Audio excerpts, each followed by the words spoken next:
Pessoal, nós vamos terminar hoje o nosso segundo episódio da série Face a Face com Jesus, onde a gente está estudando os encontros que Jesus tem com alguns indivíduos ou grupos de indivíduos, e tirando algumas lições disso. Nós vamos terminar hoje o episódio em que exploramos o diálogo que Jesus tem com Nicodemos, lá em João 3. Então já deixa a sua Bíblia aberta, a gente vai reler o trecho que começamos a estudar na semana passada e vamos dar sequência de onde a gente parou. E vocês devem se lembrar que o tema desse diálogo, o tema dessa conversa, o tema desse encontro é o acesso ao reino de Deus. Ou, como a gente resumiu, a regeneração. Para entrar no reino de Deus, você precisa ser regenerado. Ou seja, você precisa nascer de novo. Nicodemos pensava que ele tinha acesso a esse reino, tranquilamente, facilmente, já estava lá tudo carimbado, garantido. Jesus surpreende ele então falando, não, você precisa nascer de novo, você precisa ser regenerado. E a gente viu a relevância desse assunto a partir da ilustração, né, que o Trump deu uns anos atrás, quando ele falou que o céu tem muro e rígidas políticas de imigração e o inferno é que tem portas abertas onde todo mundo entra. Ainda que o Trump não seja pastor Trump, né, não seja nenhum teólogo, nada do tipo, como teólogo ele é um excelente nadador, qualquer coisa que você quiser colocar aí, né, um teólogo zero, mas a verdade é que ele acertou. De fato, não é qualquer um que entra no céu. E essa é a pergunta que norteia a humanidade. Como eu posso entrar no reino de Deus? Como eu posso desfrutar do reino de Deus? É por meio das minhas ações? É por meio da minha moral? É por meio das coisas que eu faço, que eu falo, que eu penso? O que eu preciso fazer para comprar esse acesso, para garantir esse acesso? E Jesus, nesse diálogo com Nicodemos, falando desse acesso ao reino de Deus, ele ensina para nós a seguinte mensagem central, que nós já introduzimos na semana passada, que o acesso ao reino de Deus é restrito aos regenerados. Então aqui você tem o tema do que a gente tem tratado, a regeneração como o carimbo, a liberação, a garantia de acesso ao reino de Deus. Esse é o tema do diálogo que Jesus tem com Nicodemos. E falando sobre a regeneração especificamente, a gente vê aqui 3 considerações desse diálogo. Vocês devem lembrar que é um diálogo que está dividido aí a partir das interações entre Jesus e Nicodemos. Então Nicodemos fala alguma coisa, Jesus responde. Nicodemos fala outra coisa, Jesus responde. Nicodemos fala de novo, Jesus responde. Então a divisão segue essa dinâmica aí. Em primeiro lugar, a gente viu que regeneração vai além de percepções superficiais sobre Jesus. Isso foi o que a gente viu na semana passada. Por quê? Nicodemos chega para Jesus e fala, nós sabemos que você é mestre, você veio da parte de Deus, porque ninguém faz o que você faz se Deus não estiver com ele. E tudo isso é verdade. De fato, Nicodemos percebeu algo importante. Ele percebeu algo relevante e verdadeiro. A fala de Nicodemos em si não tem nenhum conteúdo errado, mas ela é algo limitado, é algo pequeno, é algo que não garante a Nicodemos o acesso ao reino de Deus. É algo que não garante o acesso ao reino de Deus para ninguém aqui, não só para Nicodemos. Ver Jesus como um mestre de moral, ver Jesus como alguém legal, ver Jesus como alguém que ensina coisas boas, ver Jesus como alguém que lutava pelo direito dos oprimidos, tudo isso daí não dá o acesso ao reino de Deus, porque é uma visão limitada sobre quem é Jesus. Jesus não é só isso. E a identidade de Jesus é muito maior do que isso. Então Jesus, como que não interrompe mal educadamente, mas Jesus vai direto ao assunto falando, Nicodemos, é o seguinte, você precisa nascer de novo. E isso deixa Nicodemos perdido, isso deixa Nicodemos em choque. Peraí, eu tô aqui fazendo toda uma saudação, uma coisa assim, e agora ele leu meu coração e ele tá falando que eu preciso fazer algo que para mim já estava tudo certo, o que está acontecendo? Então a gente saiu desse primeiro ponto, terminamos esse primeiro ponto com Nicodemos um pouco perdido. Nicodemos está um pouco desnorteado. Ele levou um golpe e ele não sabe muito bem para onde olhar. Parece que ele foi jogado na piscina como quem acabou de acordar. E ele não sabe se ele está indo para cima, para baixo, o que está acontecendo. Ele está muito perdido ali. E agora, no diálogo, então, Jesus vai norteando essa confusão de Nicodemos. Então, vamos partir para o segundo ponto, lembrando, é importante a gente lembrar isso, da nossa definição de regeneração, porque daqui em diante a gente tem que ter essa definição em mente. A gente definiu regeneração da seguinte maneira: pegando aí emprestadas as palavras do pastor Marcos, no livro do Pequeno Manual de Doutrinas. Olha só. Basicamente, regenerar significa gerar de novo. Não se trata, portanto, de uma mera reforma na vida de alguém, mas sim de um novo nascimento que ocorre na esfera espiritual e cuja origem está em Deus. A gente levantou essa definição de regeneração, já que esse é o assunto ali da conversa, porque para muitas pessoas, conversão significa uma mera reforma. E o pastor Marcos acertadamente diz aqui que não é isso. Não é só você mudar externamente, não é você só mudar alguns hábitos, não é você ter um lifestyle diferente, não é isso. Regeneração é uma coisa profunda, é você derrubar todo o seu ser e construir outro. E não é você que constrói, é o próprio Deus. O ser humano não consegue produzir isso daqui, é só Deus que faz isso. E com essa definição em mente, então, a gente avança para o segundo ponto. A gente avança para a segunda consideração sobre a regeneração. Regeneração vai além de critérios humanos. Vamos aí para o texto então, João 3. A gente vai ler desde o versículo 1 para recordar aquilo que a gente já estudou. E aí, na sequência, a partir do 4, a gente introduz esses novos elementos aí. Então, João 3, 1 diz assim: Havia entre os judeus um homem chamado Nicodemos, um dos principais dos judeus. Este de noite foi ter com Jesus e lhe disse: Rabi, sabemos que és mestre vindo da parte de Deus, porque ninguém pode fazer estes sinais que tu fazes se Deus não estiver com ele. A isto respondeu Jesus: em verdade te digo que se alguém não nascer de novo, não pode ver o reino de Deus. E agora Nicodemos está em choque, porque a fala de Jesus vai diretamente contra aquilo que ele esperava e aquilo que ele pensava dele mesmo. Vai contra as convicções dele. E aí Jesus introduz então esse segundo ponto. Regeneração vai além dos critérios humanos. Versículo 4 diz assim: Perguntou-lhe Nicodemos: Como pode um homem nascer sendo velho? Pode, porventura, voltar ao ventre materno e nascer segunda vez? Você olha isso aqui e fala: Peraí, Nicodemos, é sério que você está perguntando isso? Não é uma coisa tanto quanto óbvia. A resposta é não. Então, por que você está perguntando isso? Você teve um lapso daí? Você esqueceu como é que funciona o nascimento humano? O que está acontecendo? Na verdade, isso está expressando um pouco da confusão de Nicodemos, porque vocês devem se lembrar que Nicodemos é um judeu da gema. É um judeuzão mesmo. E na mentalidade dos judeus, para você acessar o reino de Deus, você precisava ser judeu. E só isso. Se você tinha lá no seu RG, lá, seu nascimento como um judeu, você já estava garantido no céu. E quando Jesus usa da linguagem do nascer de novo, isso bagunça a cabeça de Nicodemos, porque na mentalidade dos judeus, no uso corriqueiro que os judeus faziam dessa expressão, nascer de novo, ter uma nova vida, isso era aplicado para aqueles não-judeus que se convertiam ao judaísmo.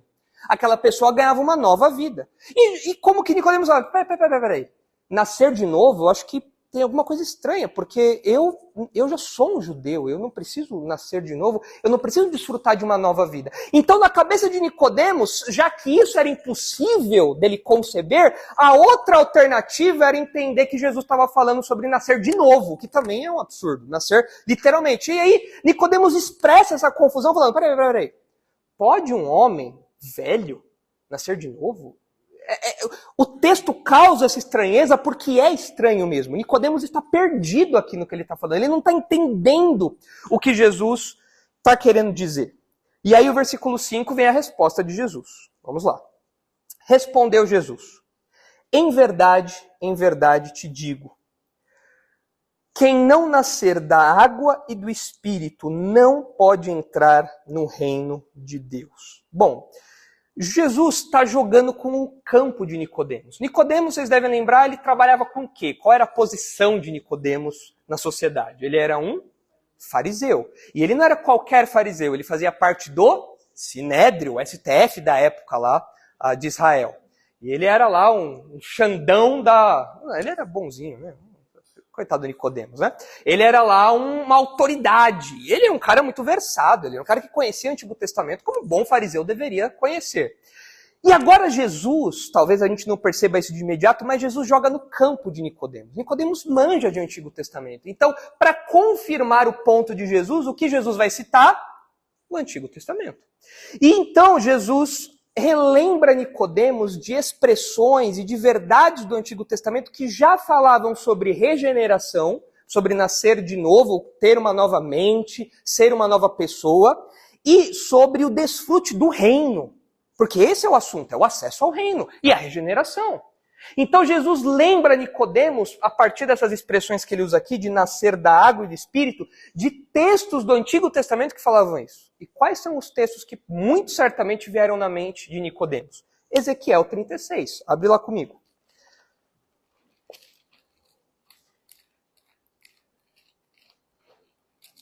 Em Ezequiel 36, nós temos as promessas da nova aliança. Ao longo da história, Deus fez várias alianças com o seu povo. E há, nas páginas do Antigo Testamento, as promessas da nova aliança, que Deus ainda vai implementar para os judeus, mas nós que somos crentes já desfrutamos de alguns aspectos dessa nova aliança. Por quê? Porque a nova aliança ela é fundamentada no sangue de Jesus. E quem se aproxima de Jesus já colhe alguns benefícios dessa nova aliança. Dentre esses benefícios todos aqui, nós temos a purificação dos pecados, um novo coração e a habitação do Espírito Santo. Isso tem tudo a ver com regeneração. E olha só como Jesus puxa isso da mente de Nicodemos. Ezequiel 36, versículo 24. Jesus falou aquilo, Nicodemos lembrou, ligou uma luzinha no cérebro de Nicodemos. Diz assim, Ezequiel 36, 24.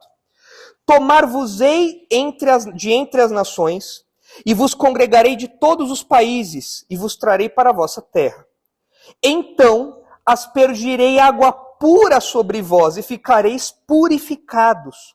De todas as vossas imundícias e de todos os vossos ídolos vos purificarei. É uma promessa de perdão de pecados aqui. Nós, como crentes, não somos judeus, mas nós já nos beneficiamos disso porque nós temos o nosso pecado perdoado.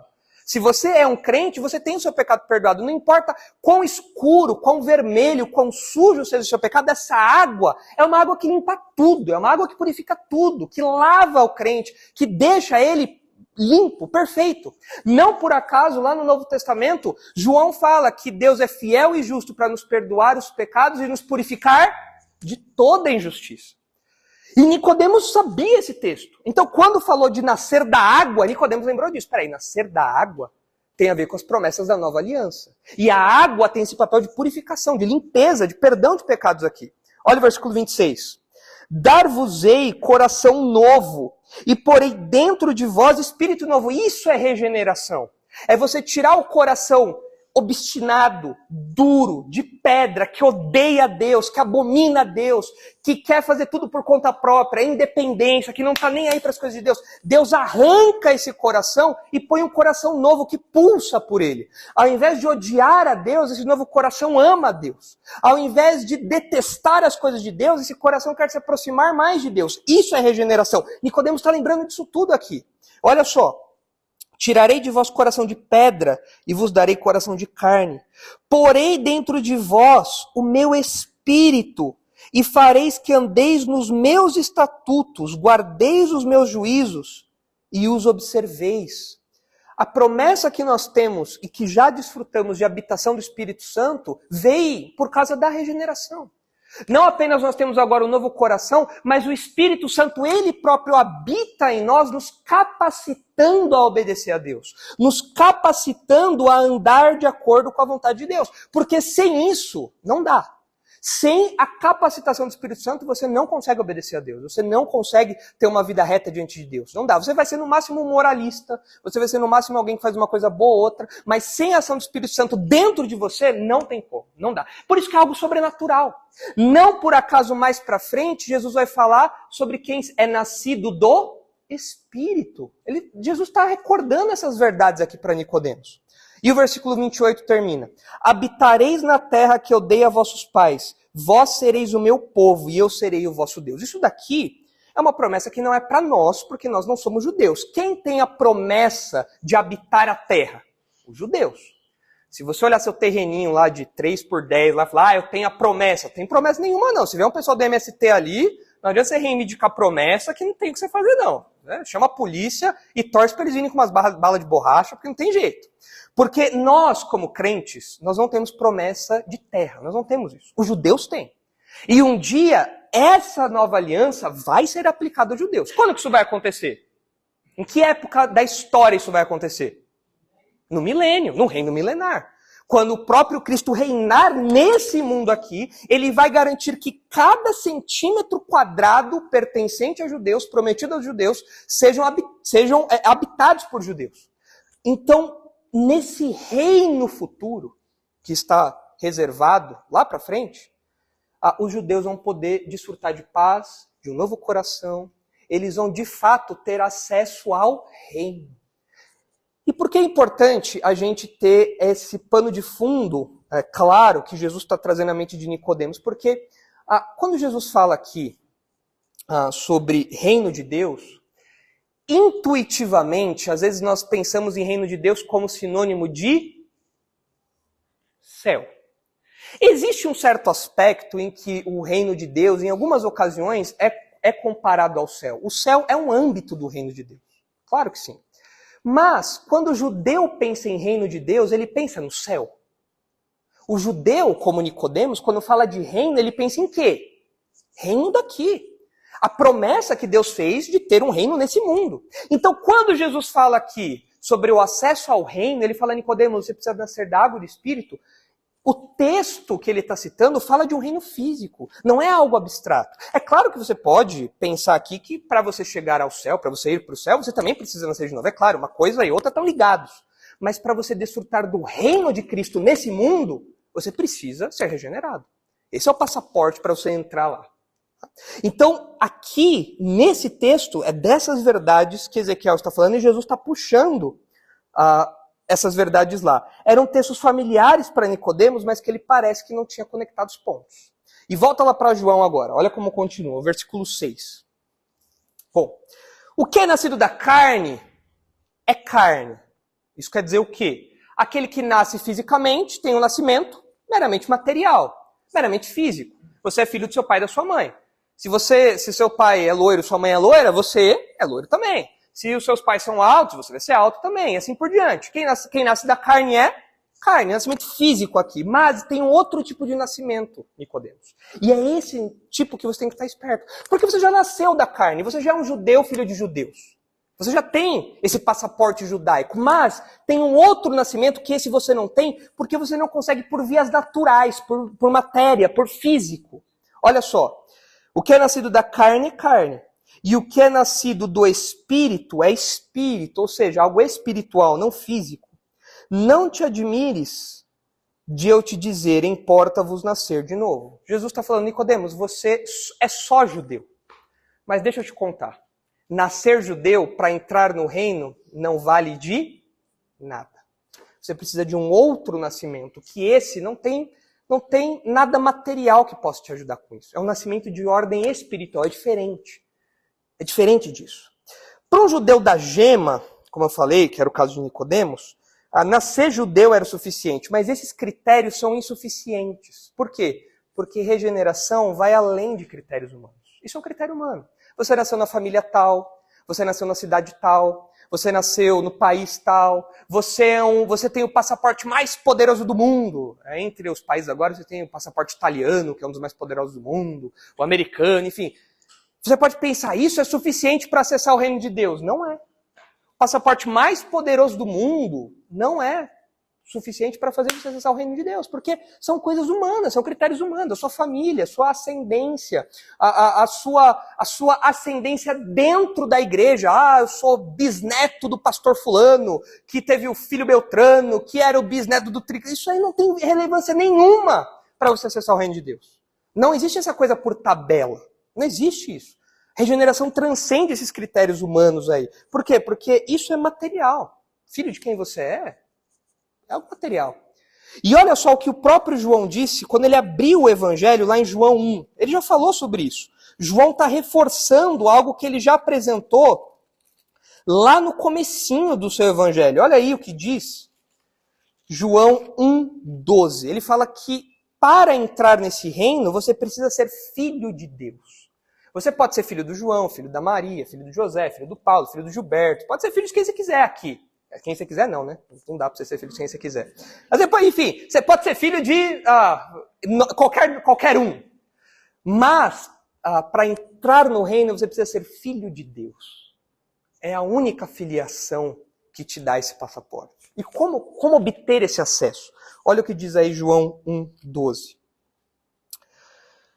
Mas a todos quanto o receberam a Jesus, creram em Jesus, deu-lhes o poder de serem feitos filhos de Deus, a saber, os que creem no seu nome, os quais não nasceram do sangue, nem da vontade da carne, nem da vontade do homem, mas de Deus. A regeneração, o novo nascimento, não tem origem em nada que você possa fazer. Depende única e exclusivamente de Deus. É por isso que quando nós nos convertemos, nós clamamos a Deus que nos salve. Nós clamamos a Deus para que Ele nos dê um novo coração. Você não consegue fazer isso por si só, você não consegue fazer isso por conta própria. Nicodemos pensou que estava tudo garantido. Jesus fala, não, Nicodemos, isso é o que você pensa que você consegue garantir. Mas o que você faz não tem valor nenhum. Deus precisa fazer algo. E aí, Jesus continua agora com uma ilustração. E no primeiro momento, quando você vê essa ilustração, talvez ela pareça um pouco estranha para você. Até porque tem muita gente que usa um pouco mal essa ilustração, eu acredito. Ele diz assim, versículo 8. O vento sopra onde quer, ouves a sua voz, mas não sabes de onde vem, nem para onde vai. Assim é todo o que é nascido do Espírito. Quando você vê essa ilustração, talvez na sua mente venha a ideia de Deus como um ser misterioso, né? Como vento. E aí o pessoal usa esse texto muitas vezes mal aplicado, falando que Deus você não vê, mas você sente, como vento. Meus alunos adoram falar isso, meus aluninhos lá do colégio, a maioria de igreja pentecostal, neopentecostal, e eles falam, é verdade, você não pode ver Deus, mas você sente como vento, e lembra desse texto. Mas será que é isso que Jesus está falando? Que Deus é como vento, que você sente? Não. Não é esse o ponto da ilustração aqui. Jesus ele continua fazendo um jogo de palavras. A gente não vai ler, mas se vocês em casa lerem o capítulo 37 de Ezequiel, o capítulo seguinte ao que a gente está lendo, é uma história de um vale de ossos secos, que vem um vento forte da vida àqueles ossos. E ali é a ação do Espírito. E a mesma palavra que é usada tanto no Antigo como no Novo Testamento, as mesmas palavras para vento e espírito, são vento e espírito no Novo também.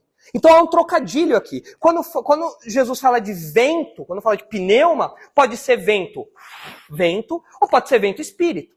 Lembra que Jesus faz vários trocadilhos aqui nesse capítulo. Então quando ele fala que o vento sopra onde quer, ouves a sua voz, mas assim é todo aquele que é nascido do Espírito, Nicodemos ia lembrar de Ezequiel 37. Peraí, então quem dá vida é o Espírito, ele é o vento que dá vida. Ele é o vento que regenera. Ele é o Espírito que transforma o nosso ser. E assim, na ilustração que Jesus está dando aqui, além de trazer a mente de Nicodemos para Ezequiel 37, o que Jesus quer dizer quando fala que você ouve a sua voz, mas não sabe de onde vem, nem para onde vai, não é uma ideia de algo misterioso, algo oculto. É a ideia de algo que não pode ser rastreado nem manipulado. Tirando a Dilma, que fala para estocar vento, ninguém consegue manipular o vento. O vento vem. Não adianta. O vento vem e vai. Não adianta você segurar. Se você tentar segurar, você vai voar junto. Não tem jeito. E não dá para você rastrear isso. Às vezes você fala, não, o vento vem daqui. Daqui a pouco você olha e o negócio está voando dali. Então, como assim? Porque não dá para você traçar o caminho, não dá para você manipular do jeito que você quiser, não tem como. E aplicado, ilustrando a ideia do novo nascimento, o que Jesus está falando? Olha, a ação do Espírito Santo não pode ser manipulada pelo homem. Não existem critériozinhos que você aperta, chavezinhas que você muda para fazer com que o novo nascimento aconteça. Porque se é o Espírito que faz isso, ele é como o vento. Não dá para manipular, não dá para rastrear. Ele faz isso de acordo com a sua vontade. Diga, Henrique.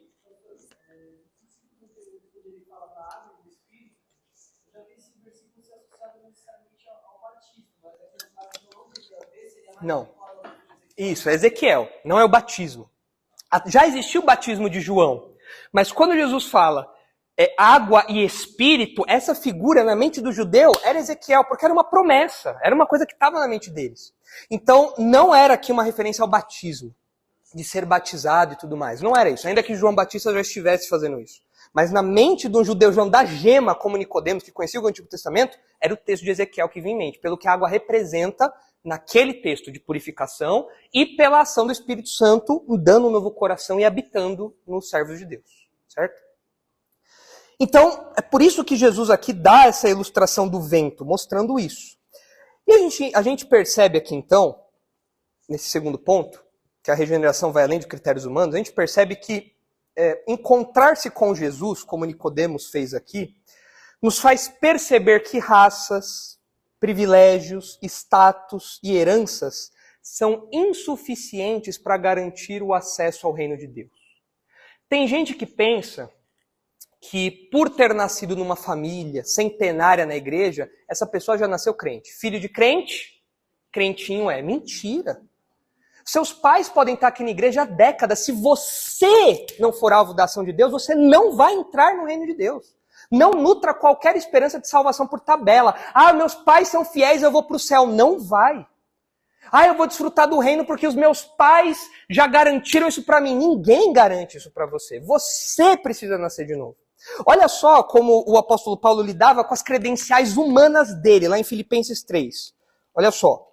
Talvez você olhe e fale, eu tô perto do apóstolo Paulo, sei lá, né? Não sei. Tenho aí umas credenciais poderosas, né? Tenho um passaporte italiano, me leva para qualquer lugar. Quem é o anjinho do reino de Deus que não vai deixar eu entrar? Né? Bom, olha aí as credenciais do apóstolo Paulo. Olha como ele lida com essas credenciais. Veja só. Aqui são coisas humanas que ele vai falar. São questões humanas, da carne. E o que Jesus está falando isso não é o suficiente. Olha só Filipenses 3:4. Bem que eu poderia confiar também na carne, nas coisas humanas.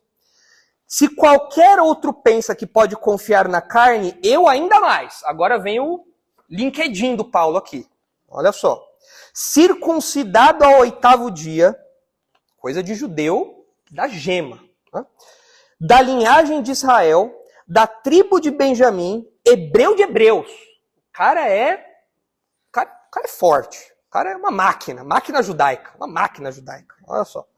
Quanto à lei, ele era da turma do Nicodemos, né? Quanto à lei, ele era fariseu, rigoroso. Conhecia todo o Antigo Testamento. Ele era tão rigoroso que ele inventava lei sobre a lei para garantir que nenhuma lei ia ser quebrada.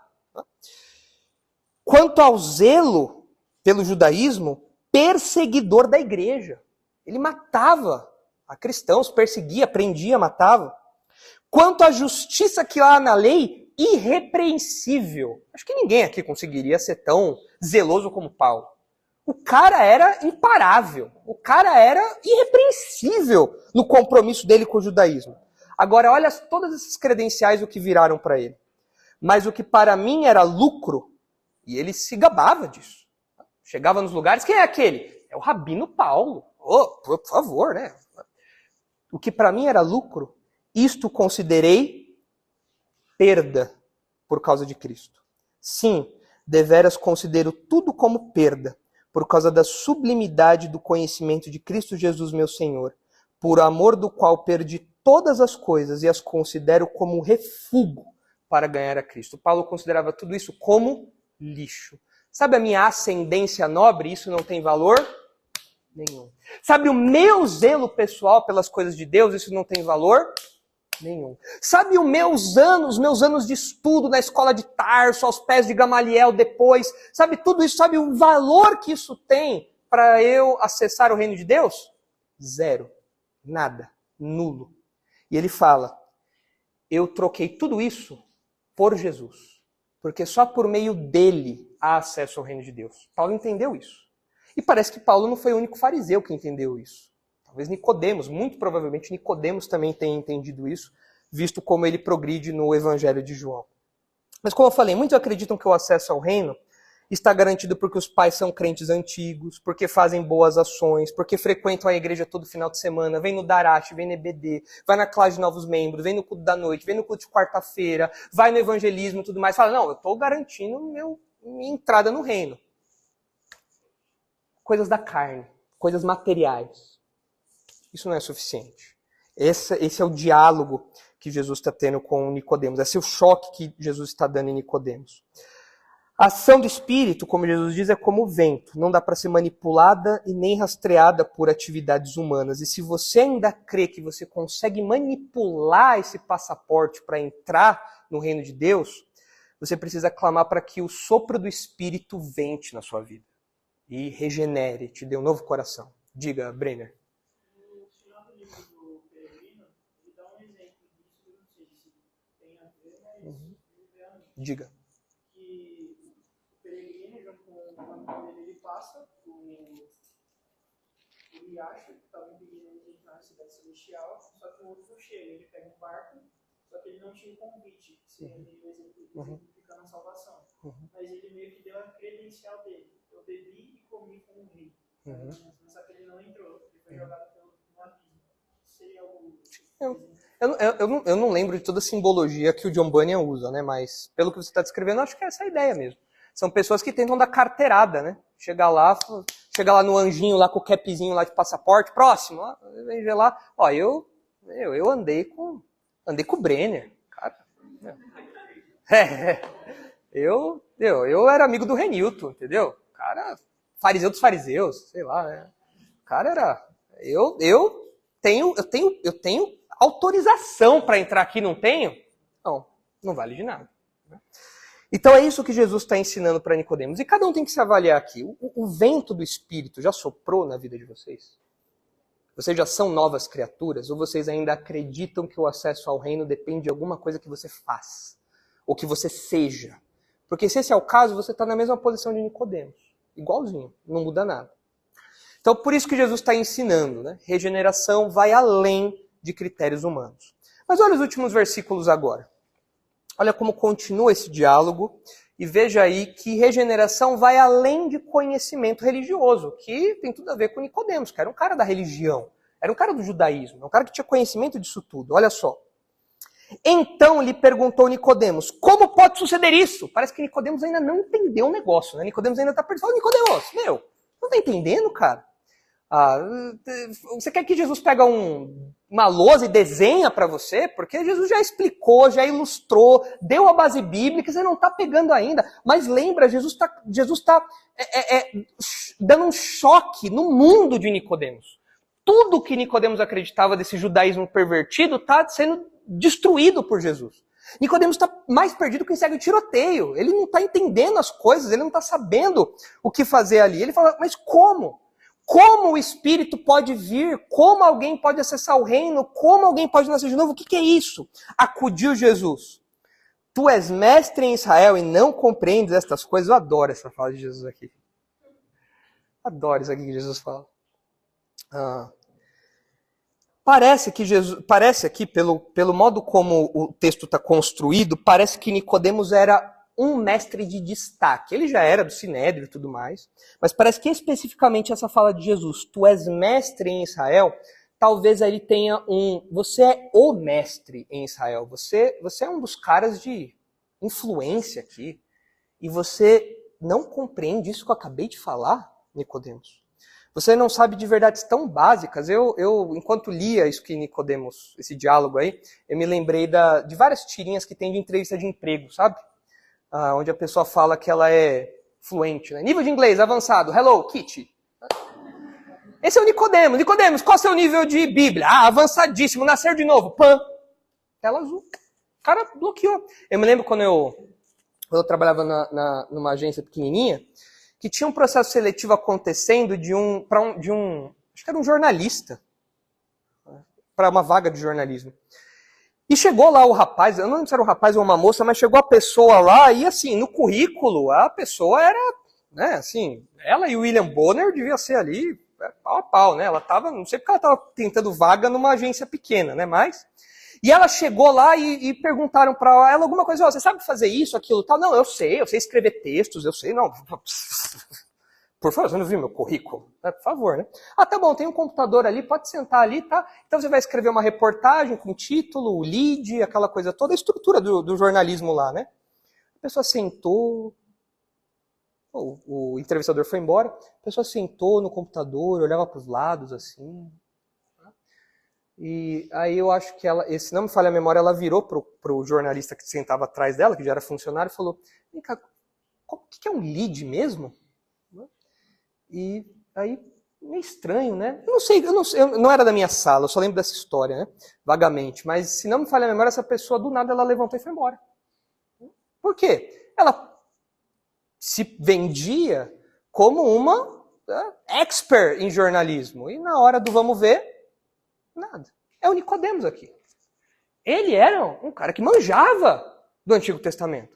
Ele era o mestre, um grande mestre em Israel, mas ele não sabia verdades básicas. E aqui a partir dessa pergunta de Jesus para Nicodemos, a gente percebe que, assim como os outros fariseus, como Paulo, Nicodemos, outros mais, eles conheciam muito do Antigo Testamento de fato.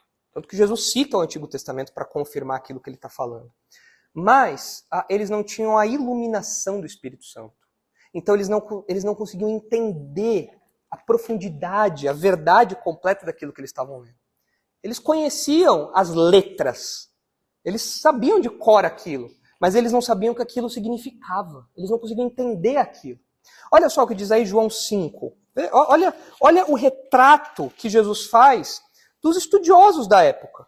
Olha só, que rejeitavam Jesus. Olha só, João 5:39.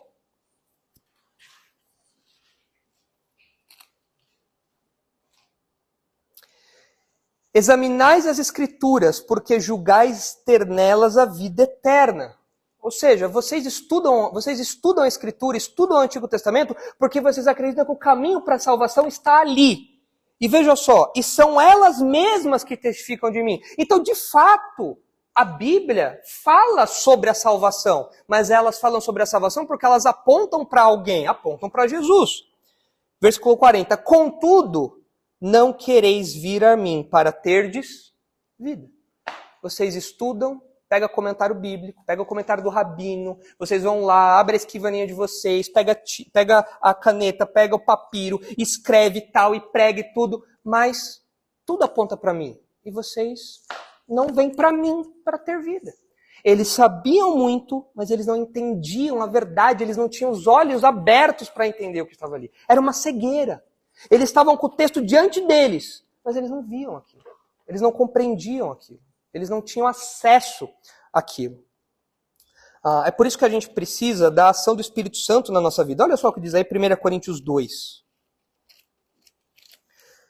Talvez isso aconteça com você, talvez você frequente a igreja desde pequeno, talvez você saiba muitos versículos, talvez você saiba muitas histórias da Bíblia, mas talvez tudo isso seja algo muito distante para você em termos do Evangelho mesmo. Talvez você saiba falar todos os livros da Bíblia, talvez você conheça todas as histórias, desde a Arca de Noé até, sei lá, Paulo e Silas na prisão lá. Talvez você saiba tudo de cor, mas tudo isso não entre no seu coração. Por quê? Porque talvez o Espírito Santo não tenha te iluminado. Ele não tenha aberto o seu entendimento para crer nisso e para viver a partir disso. Olha só aí 1 Coríntios 2, versículo 11. Porque qual dos homens sabe as coisas do homem, senão o seu próprio espírito que nele está? Assim também as coisas de Deus ninguém as conhece, senão o Espírito de Deus. Ora, nós não temos recebido o Espírito do mundo, e sim o Espírito que vem de Deus, para que conheçamos o que por Deus nos foi dado gratuitamente. As verdades da salvação, elas só podem ser acessadas por meio da iluminação do Espírito Santo. Você não consegue ser salvo pelo número de livros de teologia que você lê, pelo número de historinhas que você sabe. Não dá para fazer isso.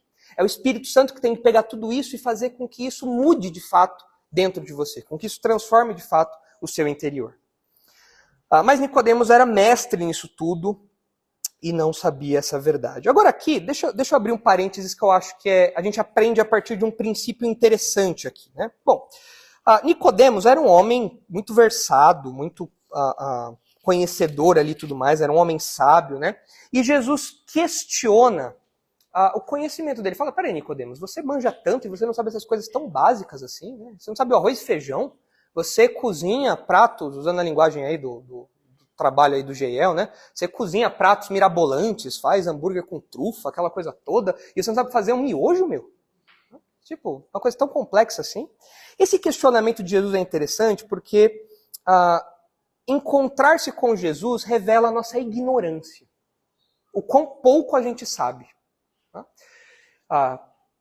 Na verdade da salvação, como acontece aqui com Nicodemos, isso só vem pela ação do Espírito Santo e tudo mais. Mas nós que somos jovens, nós temos a tendência de nos colocarmos numa posição de mestres. Né? O jovem sabe tudo. Faz uma pergunta, o jovem sabe. É evidente. Qual é a solução para isso? É simples, faça isso. Como eu resolvo tal coisa? É simples, faça isso. Vai em tal tutorial, tem a resposta lá. Joga no YouTube, tem lá a resposta. É uma tendência do jovem ser orgulhoso e pensar que sabe de tudo. Mas quando a gente se encontra com Jesus, a gente percebe que não somos nós a fonte de toda sabedoria. É Jesus que é a fonte de toda sabedoria. E encontrar-se com Jesus é ter um choque de realidade da nossa própria limitação. Você pode se achar mestre em muitas coisas, mas você não é mestre em tudo. Você não tem todo o conhecimento. Então isso serve de alerta para nós. Olha só o que diz Provérbios 3. Nicodemos pensava que ele manjava de tudo, e ele realmente sabia muita coisa, mas coisas tão básicas, Jesus questiona, você não sabe disso? Então isso serve de uma ilustração para nós que somos jovens, para que o nosso doutorado nas coisas da vida não sejam um meme. Eu sou muito bom, eu sou sábio demais, olha para mim, eu sou um jovem, eu sei como enriquecer, eu coloco em bitcoins, eu invisto em criptomoedas, eu faço não sei o que lá, eu sei tudo da vida, venham comigo que você passa de ano e tudo mais, estuda comigo que você passa de ano, e aí nas coisas básicas, choque. Peraí, eu não sei de tudo? Eu não sei resolver coisas tão elementares? Diante de uma dificuldade na minha casa, alguma coisa assim, eu entro em pânico, meu mundo desmorona. Mas peraí, você não é tão PhD em tudo e você não sabe essas coisas tão básicas? Porque o jovem tende a confiar no seu próprio esforço, na sua própria sabedoria. Muito parecido com o que o Nicodemos faz também do seu gabarito. Né? Mas olha aí a Provérbios 3. Olha só o que diz. Provérbios 3:5. Confia no Senhor de todo o teu coração e não te estribes no teu próprio entendimento. Reconhece-o em todos os teus caminhos e ele endireitará as tuas veredas. Não seja sábio aos teus próprios olhos. Teme ao Senhor e aparte-te do mal. O que o jovem precisa, à luz dessa ignorância que muitas vezes é colocada diante de nós, por nos encontrarmos com a Jesus, o que a gente precisa é de humildade. A gente precisa pedir que o Senhor nos conduza pela verdade, porque nós não temos a verdade em nós mesmos. Nós não somos PhDs, nós não somos detentores da verdade.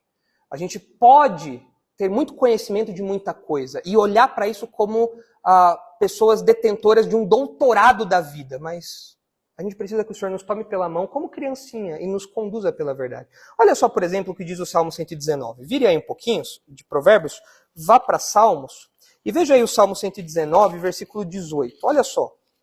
Você tem que fazer essa oração.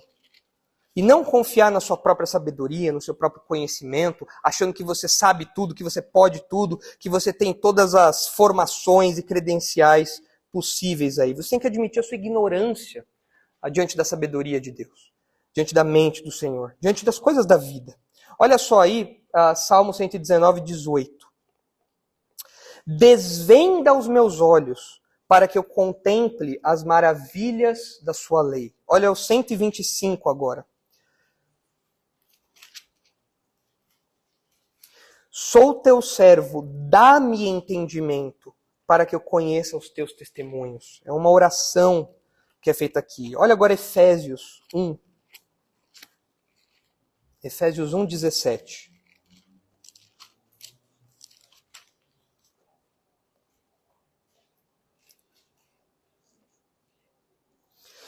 Para que o Deus de nosso Senhor Jesus Cristo, o Pai da glória, vos conceda, para que Deus dê a vocês espírito de sabedoria e de revelação do pleno conhecimento dele, ou seja, para que vocês conheçam aquilo que foi revelado.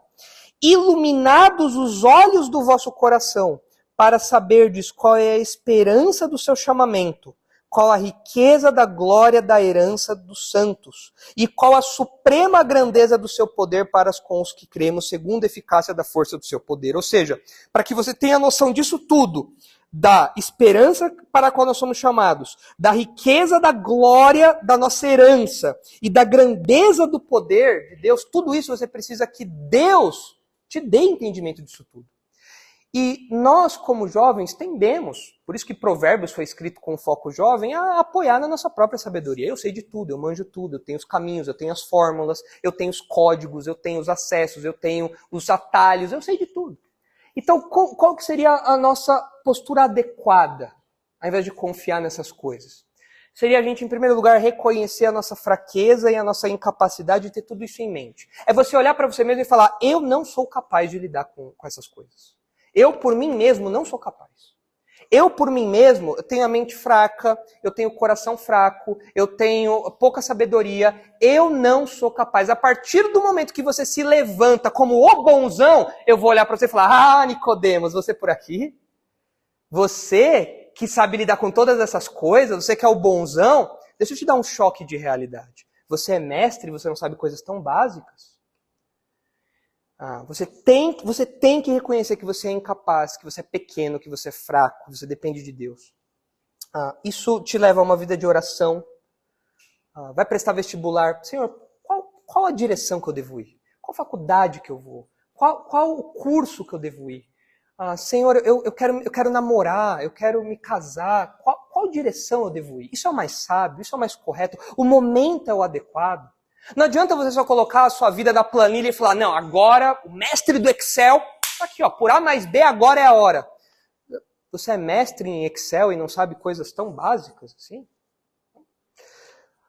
E, além disso, é importante que você nutra uma postura devocional e não meramente acadêmica ou religiosa. Eu quero dizer o seguinte, quando a gente lê a Bíblia, a gente pode ler a Bíblia como um hábito, como uma coisa que os pais obrigam, como algo que tem que ser feito.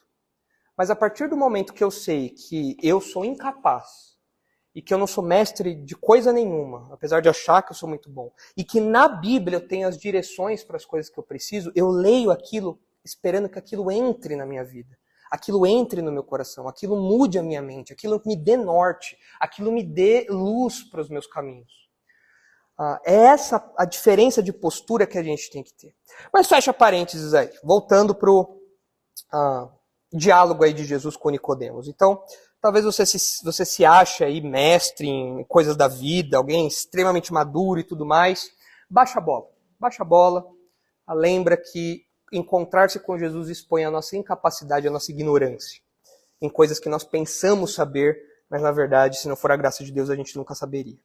Olha aí, versículo 11. Em verdade te digo que nós dizemos o que sabemos e testificamos o que temos visto. Contudo, não aceitais o nosso testemunho. É interessante que Nicodemos afirmava saber das coisas, mas ele não sabia de verdade. E aí Jesus fala, nós dizemos o que sabemos. Você, Nicodemos, parece que fala saber, mas na verdade você não sabe.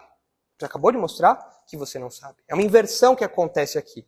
Jesus tem propriedade para falar disso tudo porque ele é a própria verdade encarnada, apesar dos homens não acreditarem nele. Os homens recusam crer em Jesus, apesar dele ser a verdade. Ele fala, eu sou o caminho à verdade. A verdade está ali. Não, eu não quero a verdade, eu estou buscando a verdade. Mas a verdade está ali. Mas recusam a crer em Cristo. E Jesus fala que ele dá testemunho disso e depois os discípulos dão testemunho disso também. Lá em 1 João, João fala aquilo que nós vimos, aquilo que nós ouvimos, nossas mãos apalparam sobre Jesus e tudo mais. É um testemunho pessoal sobre a verdade. Mas o ser humano recusa isso, o homem pecador recusa isso. Versículo 12. Se tratando de coisas terrenas não me credes, como crereis se vos falar das celestiais? O que Jesus está querendo dizer aqui é o seguinte, olha Nicodemos, se vocês não acreditam nessas coisas tão básicas como que eu estou ensinando, coisas que acontecem nessa realidade aqui.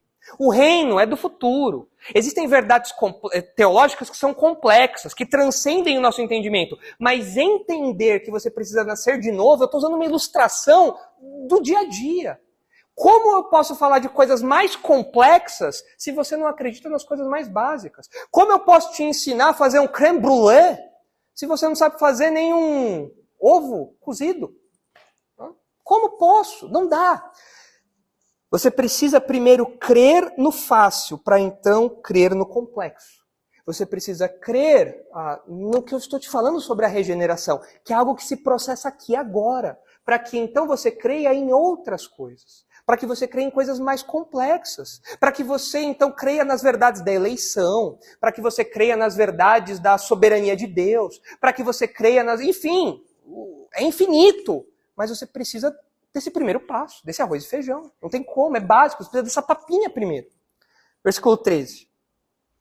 Ora, ninguém subiu ao céu, senão aquele que de lá desceu, a saber, o Filho do Homem. Subir ao céu é uma expressão interessante que Jesus usa, porque era uma expressão comum para falar de acessar a sabedoria divina, de ter acesso a revelações de Deus e tudo mais. Vocês devem lembrar que Paulo mesmo, ele diz que ele subiu ao céu e tudo mais, porque Deus revelou isso para ele. Então, essa expressão tinha essa ideia de você ter acesso à sabedoria de Deus. E aí, os homens, é claro, eles pensavam que eles acessavam aquilo, eles traziam essa sabedoria que eles buscaram e tudo mais, né? Só que Jesus fala que nenhum homem adquiriu isso por esforço próprio. Porque ele diz, ninguém subiu ao céu. Ou seja, ninguém pega a sabedoria de Deus por força própria, não dá. Quem é que traz a sabedoria do alto? O próprio Jesus. Se vocês olharem aí rapidinho Colossenses 2, olha só que interessante. Olha que legal. Colossenses 2, 2. É Jesus que veio do céu com toda a sabedoria e torna isso acessível para nós. Olha aí, Colossenses 2, 2. Para que o coração deles seja confortado e vinculado juntamente em amor, e eles tenham toda a riqueza da forte convicção, do entendimento, para compreenderem plenamente o mistério de Deus. Cristo, mistério é aquilo que estava oculto e foi revelado. No Antigo Testamento era oculto e agora foi revelado. Jesus estava lá oculto e agora foi revelado.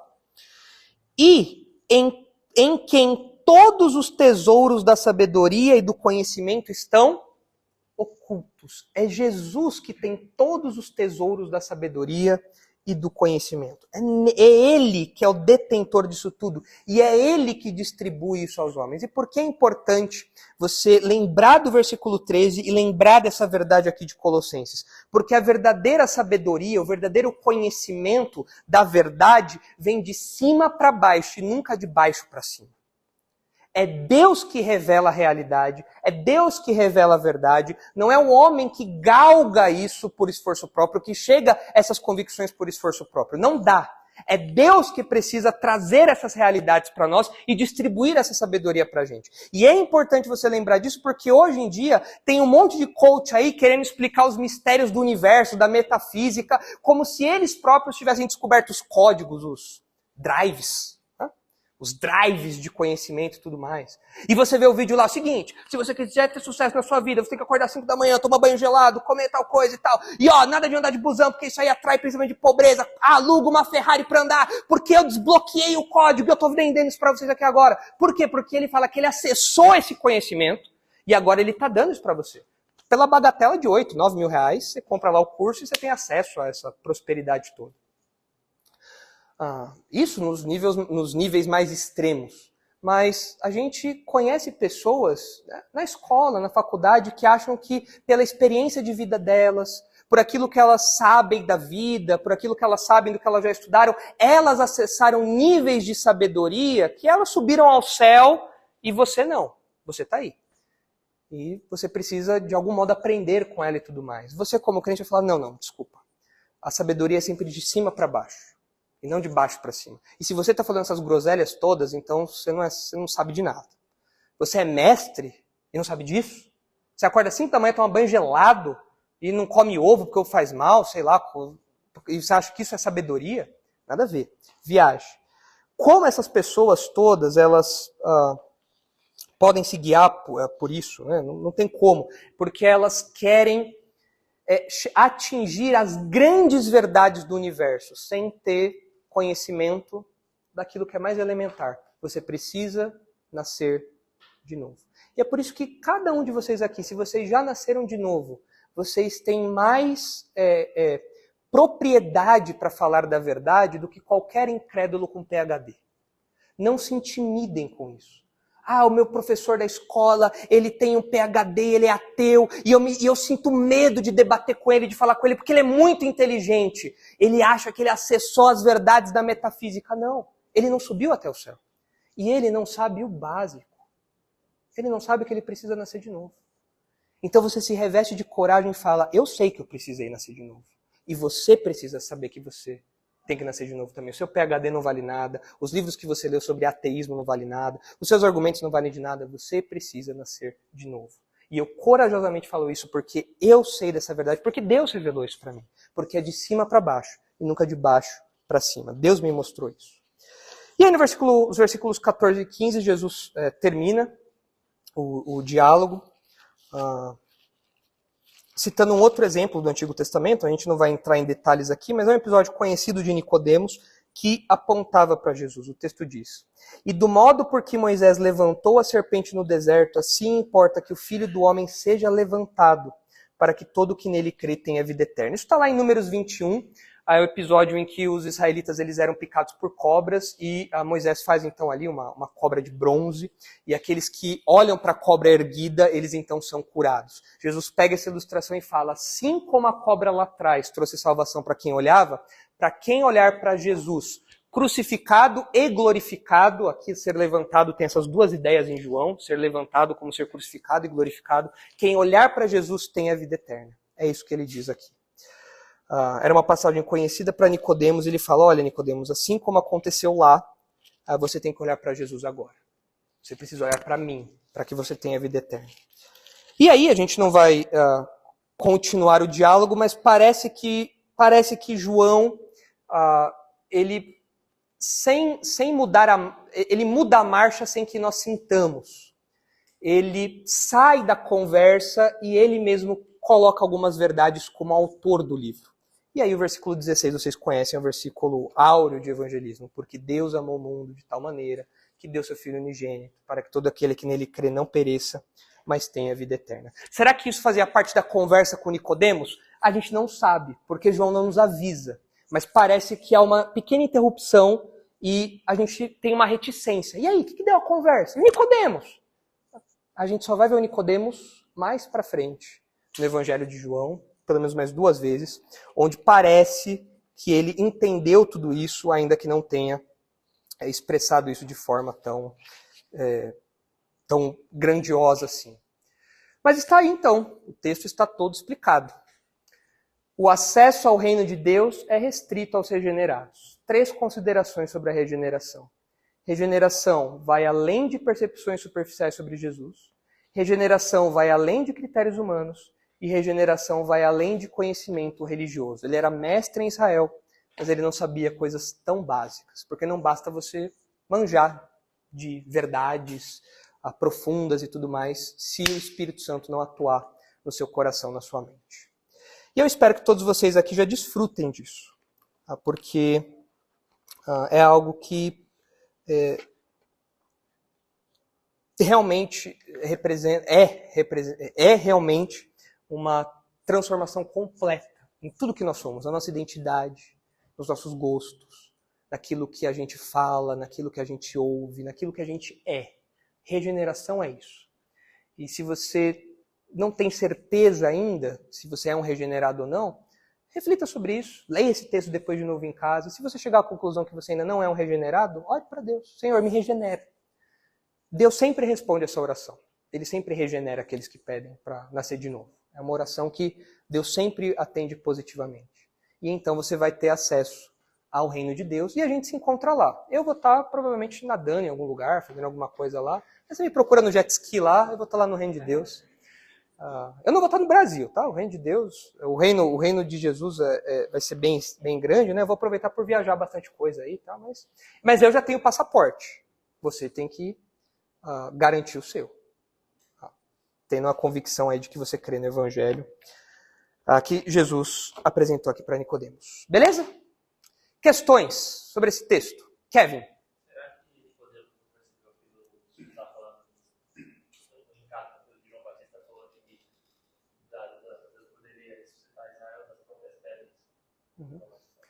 Não, a verdade é que todo judeu pensava que por ser judeu estava tudo garantido. Então, para ele, ser judeu era simplesmente a porta de entrada para qualquer coisa, era a garantia, era o pó de tudo, certo? Então, quando é dito isso, não, se fosse o caso, até dessas pedras poderiam virar descendência, né? É questionando isso também. É questionando essa convicção que eles tinham. É a mesma coisa que permeava a mente de todos ali. Eles pensavam que bastava ser judeu. O que mais? Então, beleza, vamos orar então para encerrar nosso encontro com Nicodemos. E aí, esse encontro foi bom ou foi ruim? É bom, né? Um encontro bom. Acho que para Nicodemos foi crucial, claro, né? Ele encontrou-se aí com Jesus. Eu espero que todos tenham encontrado também Jesus e chegado a essas conclusões aí. Mais para frente a gente vai ver alguns encontros mais ácidos. Aqui é o único fariseu que dialoga de boa com Jesus. Daqui para frente os fariseus só no conflito direto. Mas a gente vê essa parte da turma um pouco mais para frente. Vamos orar. Senhor, obrigado porque por nós mesmos nós não conseguiríamos acessar o seu reino, Pai. Nós não conseguiríamos ter garantia disso, nós não chegaremos nem perto disso. Por causa do nosso pecado, por causa da nossa distância do Senhor. Isaías 59 diz que os nossos pecados nos separam completamente do Senhor, de modo que o Senhor não nos ouve, de modo que o Senhor está distante de nós. Mas obrigado porque Jesus, que é o caminho, a verdade e a vida, ele se encontrou conosco e nos regenerou. Obrigado porque ele nos transformou, algo que nós nunca poderíamos fazer. Ele derrubou tudo que nós somos e nos construiu do zero. Agora, com um novo coração, com uma nova mente, habitado pelo teu Espírito, com o perdão de pecados, purificados. Obrigado porque isso só o Senhor pode fazer e o Senhor dá essa graça, concede essa graça a nós. Se há alguém aqui que ainda está como Nicodemos, confiando nas suas próprias obras ou no seu próprio mérito, que essa pessoa, nesse encontro com Jesus aqui, a exemplo de Nicodemos, seja questionada, confrontada, destruída em suas convicções e que então ela nasça da água e do Espírito, tendo seus pecados perdoados, ganhando um novo coração e agora desfrutando desse passaporte maravilhoso que é a vida eterna e o desfrute do seu reino aqui. É em nome de Jesus que nós oramos agradecidos. Amém.